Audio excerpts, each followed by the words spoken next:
बारिश में सोने वाला ससुराल।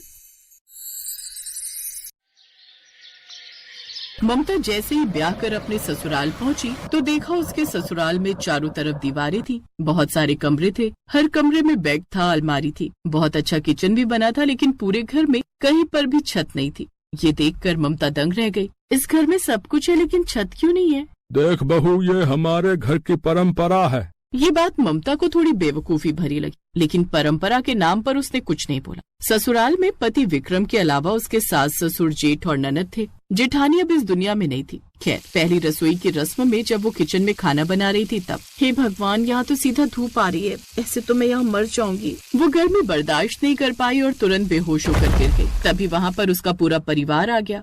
आजकल की लड़कियों में दम ही नहीं होता। पायल, एक बाल्टी पानी भर के डाल दे, इससे होश आ जाएगा। फिर जल्दी से बोल, खाना बनाए। हाँ, बहुत तेज भूख लगी है हमें। हाँ पापा। पायल ने एक बाल्टी भरकर पानी ममता के ऊपर डाल दिया, जिससे उसे होश आया। ममता को उन लोगों का बिहेवियर ठीक नहीं लगा। किसी तरह उसने खाना बना लिया और सबने खा भी लिया। आज विक्रम और ममता की सुहाग रात थी। सुहाग रात मनाने के बाद जैसे ही उनकी आंख लगी, वैसे ही अचानक मूसलाधार बारिश होने लगी। सारा बिस्तर, सारा सामान गीला होने लगा। ममता तुरंत भागकर घर के बाहर निकल गई और किसी दूसरे के घर के बाहर छप्पर के नीचे बैठ गई। तभी वहाँ पर उसके ससुराल वाले आ गए। बदतमीज औरत है, ना गर्मी बर्दाश्त होती ना बारिश है, दूसरों के घर के बाहर आकर बैठ गई।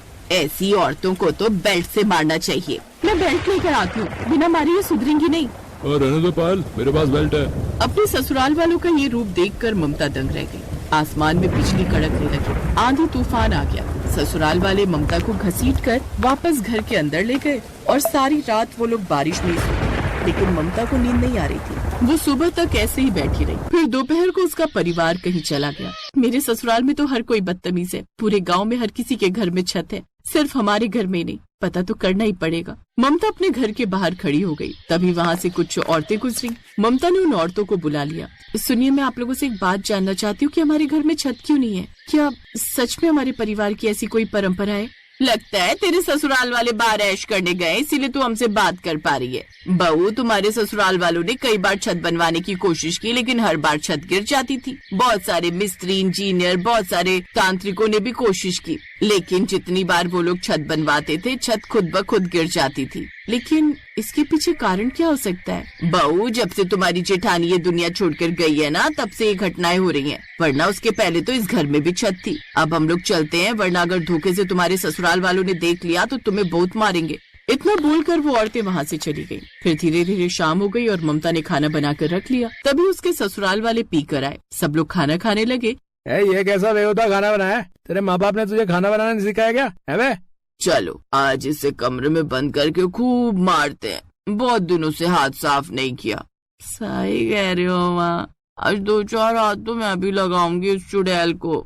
नहीं, ऐसा मत कीजिए, दोबारा ऐसी गलती नहीं होगी। चुप कर बेगारत औरत, हम माफ नहीं करने वाले हैं। हमारे हाथों में खुजली हो रही। सारा परिवार मिलकर ममता को मारने लगा। ममता जोर जोर से चिल्लाने लगी। तभी अचानक आसमान में बिजली कड़की और बहुत तेज घनघोर बारिश होने लगी। तो इस तरह ममता पर वो लोग हर दिन जुल्म करने लगे। दोपहर में खाना बनाते वक्त गर्मी की वजह से वो बेहोश भी हो जाती थी, और जब भी पानी बरसता था तो रात भर वो पानी में भीगती रहती थी। उसकी हालत बहुत खराब हो चुकी थी। फिर एक रोज जब उसके ससुराल वाले कहीं गए हुए थे, तब मेरे ससुराल वालों का जरूर कोई न कोई रहस्य है।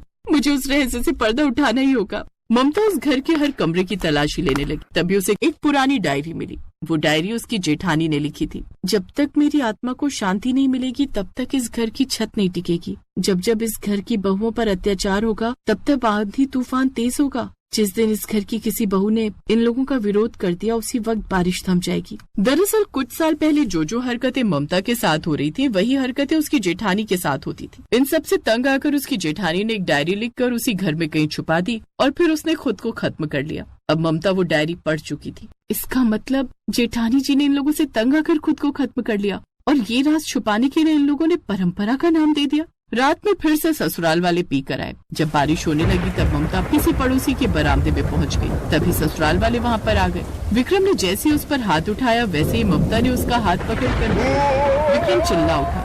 बहुत बर्दाश्त कर ली तुम लोगों की बदतमीजी, अब कोई अत्याचार नहीं चलेगा तुम लोगों का। उसने इतना बोला ही था कि तभी अचानक बारिश बंद हो गई। अब ममता मन ही मन सोचने लगी, जैसे ही मैंने इन लोगों का विरोध किया वैसे ही बारिश बंद हो गई। इसका मतलब डायरी में जो लिखा है वो सच है, जेठानी जी की आत्मा यहीं कहीं है। अगले दिन ममता ने ससुराल वालों को घर के अंदर सबको रस्सी से बांध दिया। फिर वो बाहर गई, फिर ढेर सारे मिस्त्री और छत बनाने का सामान लेकर आ गई। तभी मिस्त्री बोला, हाँ बहन जी, फालतू पैसा खर्च मत करो। इस घर में हमने कई बार छत बनाने की कोशिश की, लेकिन वो टिकी नहीं।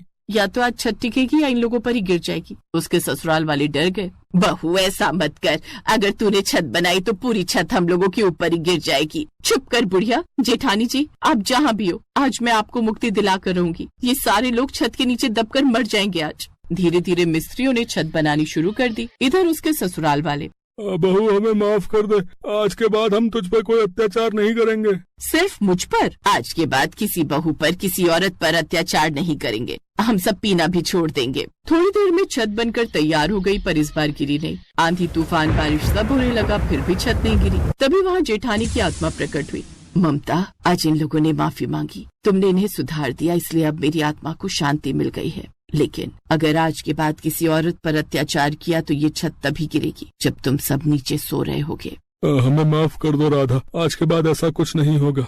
उसकी आत्मा गायब हो गई। उस दिन के बाद सब खुशी खुशी रहने लगे।